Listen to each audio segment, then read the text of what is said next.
Kami ho'y maghahaponan na, wala ko kaming maisip na ulam. At ang kapatid ko ho'y nakaimbento na naman. Are ho'y santol, ginatang santol. Are yung ina at kinakayod na at ginigirgir na ang santol. Are yung balat ng santol. Ano ang tawag daw ni Nay? Daw ho, banakal. Are yung banakal ng santol. Are pala may ulam eh.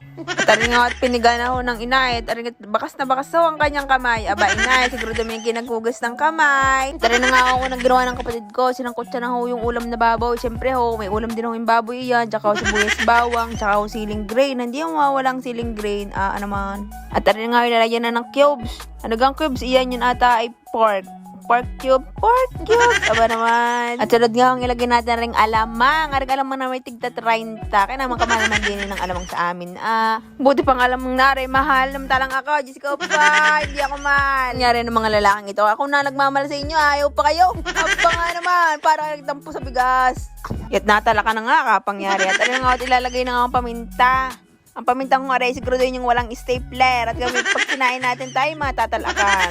Ari lang ang binibila yung paminta. Daring malapit sa tindahan, tigbe-peso. Pag kinakakit sa bulsa, may paminta ka na. At sunod na nga nilagay ang mamasitas. Kaya pangyaring mamasitas Mamasitas, baka naman, nakailang video ka na din Kaunti lang ang ilalagay ninyo, huwag niyong dadamihan. Kayo magtira para sa inyong sarili. Ninyong ibibigay lahat at kayo masasaktan lang sa huli.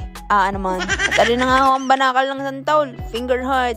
Pangyari. Ilagay na ho ninyong lahat. Huwag na kayo magtira at ahanin pagayan. Siyempre ho, inyong halo-haloin. Mahalo yung banakal na yan doon sa ulam. Para masarap. Siyempre huwag niyong kakalimutan ang magic sarap. Magic sarap, baka naman. At sunod dong ilalagay ang gata. Alang naman ang tawag nga rin ginatang santol kung walang gata. Ang gata ho nga rin ang pangalawang piga. Pagluluto ho nga rin, noon ang pangalawang gata. At kayo ho, kung kayo pangalaw sa buhay niya, huwag kayong mag-alala. At kayo pagka isang araw, uunahin na. Sunod naman ho, ilalagay pampalasa, yung bitchen. Ang sunod ho, ang patis. Pag wala ho kayong dato puti, edi dato pula. Inyong halu-haluin. At pag nahalo na ho ninyo, saka nyo ilagay ang kakang gata. Alam nyo ho ang kakang gata, are. Sa mga hindi nakakalam ng kakanggata, ang kakanggata ay unang piga.